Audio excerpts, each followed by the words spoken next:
तर नमस्कार मंडळी, पुन्हा एकदा नवीन व्हिडिओमध्ये स्वागत. तर बऱ्याच दिवसानंतर म्हणजे लॉकडाऊन नंतर पहिल्यांदा बाहेर निघलोय ट्रेक करायला. तब्बल 6 महिन्यानंतर आम्ही कुठल्या तरी ट्रेकला निघालोय कोच किल्ल्यावर.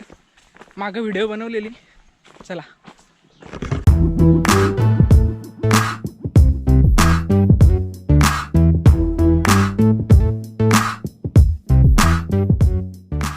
आणि हो, मागच्या व्हिडिओला जो काही रिस्पॉन्स आला आहे ना, प्रतापगडचा जो आम्ही किल्ला बनवलेला, तोड 1700 सबस्क्रायबर झालेत आता. वॉच टाईम कंप्लीट, मॉनिटायझेशन पण वाटलं. जर तुम्हाला या किल्ल्यावर यायचे असेल तर तुम्ही नाणे गावातून किंवा शेलटे या गावातून येऊ शकता. शेलटे या गावातून तुम्ही पुढे आल्यावर तुम्हाला हे तलाव दिसेल. तुम्ही त्या तलावाच्या तिथे तुमच्या गाड्या पार्किंग करू शकता.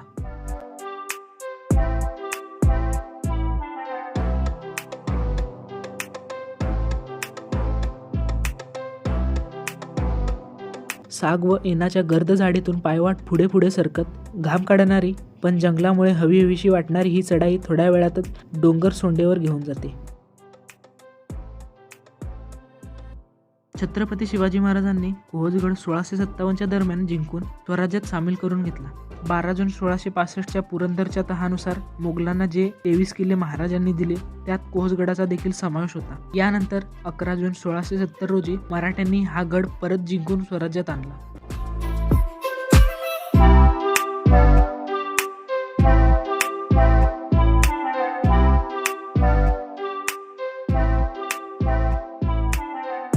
जर तुम्ही किल्ल्यावर जात असताना तुमचा रस्ता चुकला असेल तर तुम्हाला तिथे काही अशी दगडी बघायला भेटतील, जिथे तुम्हाला त्या दगडांवर ॲरो दिसेल. त्या ॲरोनुसार तुम्ही पुढे जाऊ शकता.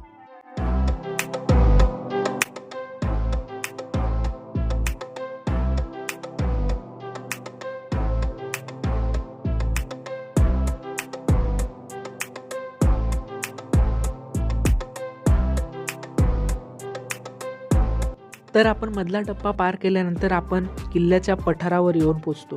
पठारावरून पुढे आपण चालत गेल्यावर आपल्याला जे समोर मंदिर दिसतं तर ते मंदिर आहे कोळजाई देवीचं मंदिर.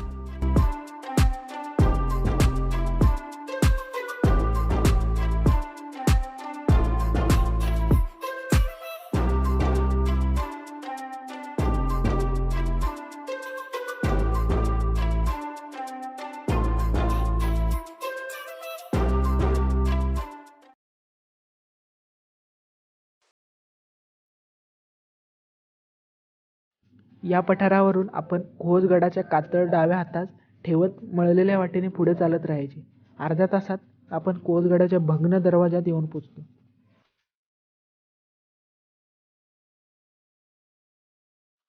वर जात असताना तुम्हाला पहिले 3 पाण्याच्या टाक्या लागतील. त्या 3 पाण्याच्या टाक्यांमध्ये फक्त तुम्ही एका टाकीतले पाणी तुम्ही पिण्यासाठी वापरू शकता.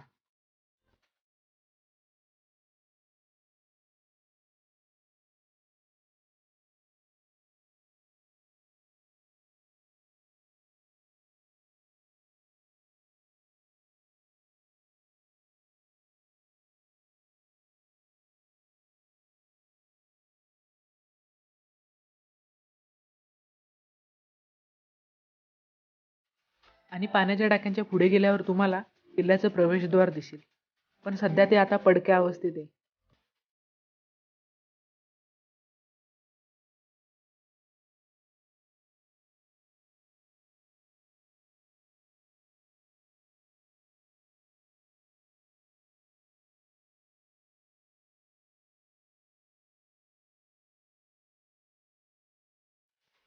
आणि त्या प्रवेशद्वारावरून वर चालत गेल्यावर आपल्याला समोर दिसतं ते आहे हनुमानाचं मंदिर.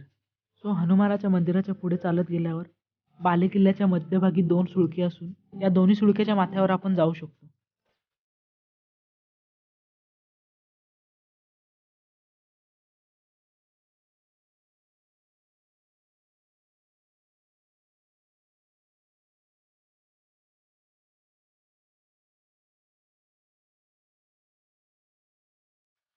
तर तसेच आपण पुढे चालत गेल्यावर आपल्याला लागतं ते श्रीकृष्णाचं मंदिर.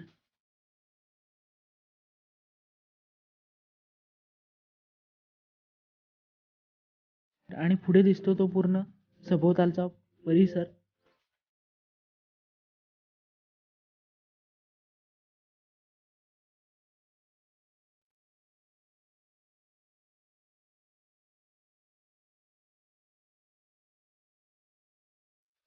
असा हा निसर्गनिर्मित वैशिष्ट्य लाभलेला कोहजगड दुर्गावशेषांनीही श्रीमंत असून ठाणे जिल्ह्यातील डोंगरी किल्ल्यात हा गड आपले वेगळेपण सिद्ध करणारा आहे.